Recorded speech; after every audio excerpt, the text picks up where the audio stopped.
Hello everybody and welcome back to the channel. It's Smashy here and today we are back in Raid Shadow Legends. So the portal is purple and sparkly, which means that we have a Void Shard event ongoing at the moment. So as you can see, we've got a double chance of getting epic and legendary champions. If you click this little eye here, you can see that legendary has increased to 1% up from 0.5 and 16% for epics up from 8%, which means that the rare chance has decreased to 83%.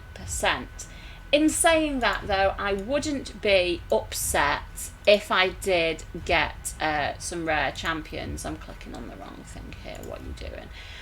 For example, my dear friend Coldheart, who is greyed out here on my UI, I need you in my team, lady. I need you. There are a couple of other champions that I'm looking at. Hopefully, I want Madame Ceres. I think that she would really help me in Arena. I don't know what's going on in Arena at the moment, but I feel like I'm really struggling. I'm not as high as I usually would be based on the team that I've got, so I don't know what's going on. I mean, check out these guys in Undead Hordes, for example. The Legendries are amazing. And there are a few others. I could literally sit here, Doomscreech, and go over how many good Void champions there are in the game.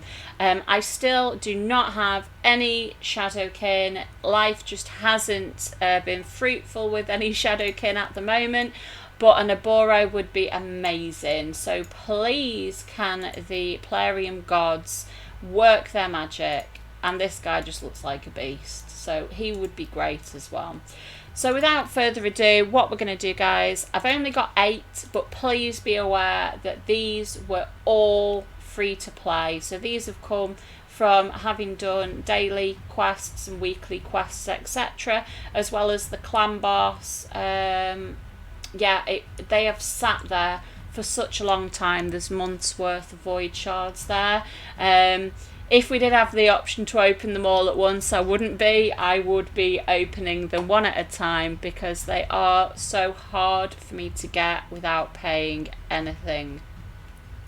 So let's start with a Void Shard number 1 of Ace.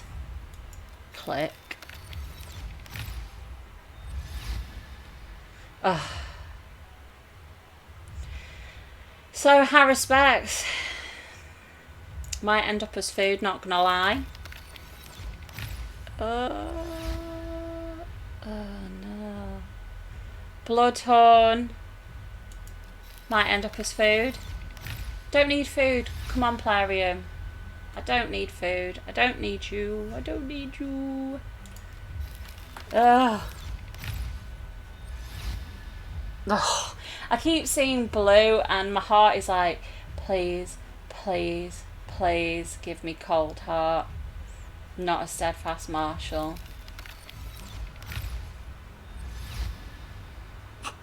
The game is literally, there's no dupes coming out. It is literally cycling around all of the rare champions. If I could just get one decent champion out of these last 3, I'd be so happy.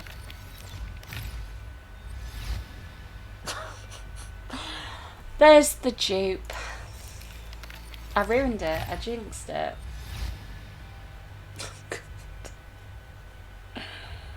This is one of them things like, do I bother uploading this video?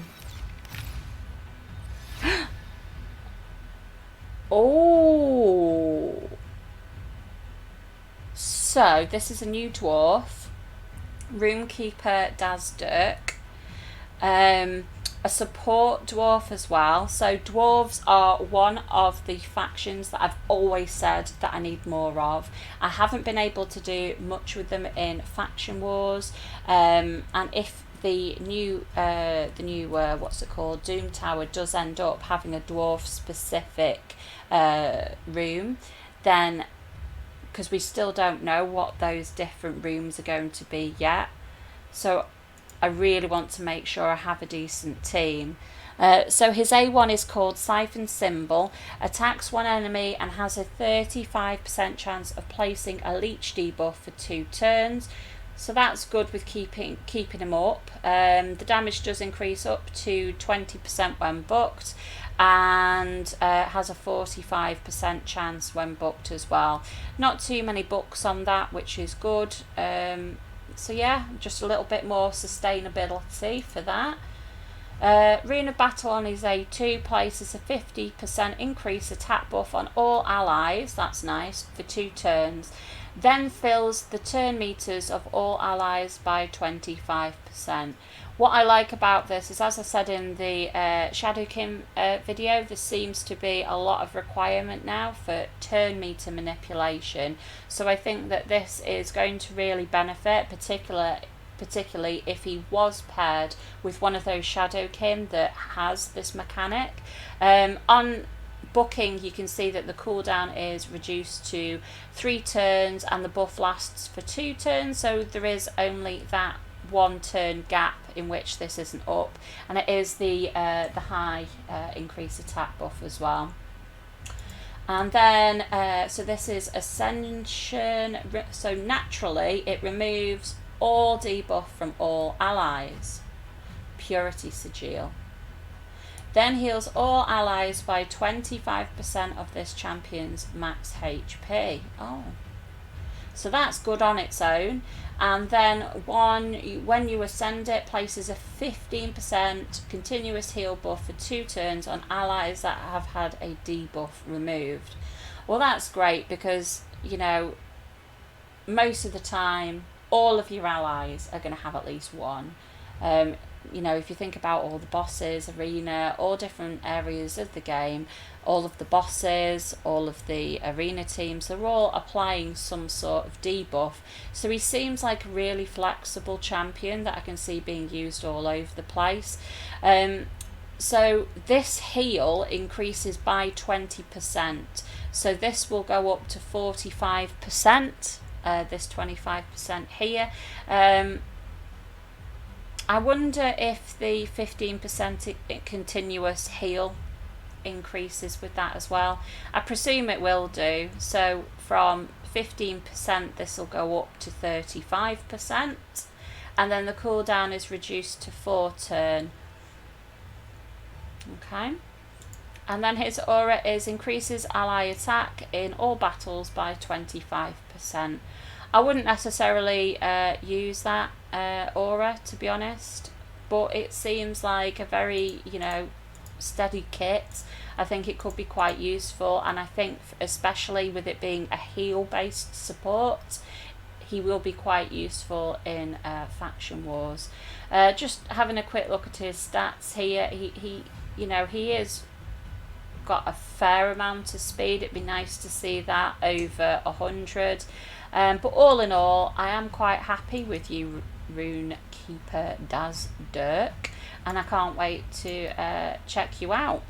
That is all of the Void Shards, I'm afraid, but yet again, I'm not disappointed because I feel that that has really impacted it.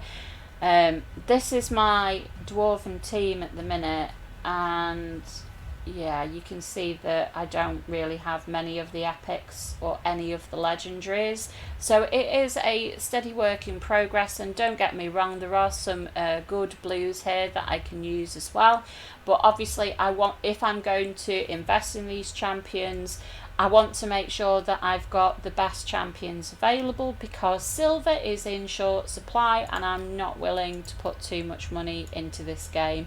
In all honesty, I don't think I've put money into the game for several months. It must be at least 6 months now, and it has been very nice on my bank balance, and I feel better. I feel less guilty for not doing it.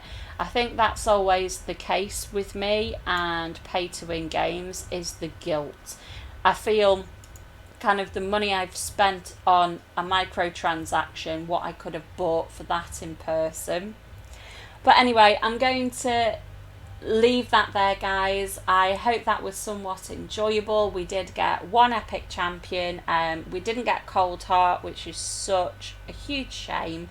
But I will see you again soon. I'm going to keep doing these shard opening videos as and when I have them available.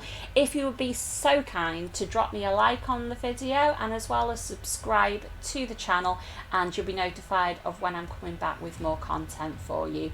So we're celebrating Easter in the UK at the moment, and even if you are not celebrating, have a fantastic weekend, and I will see you all very soon. Goodbye.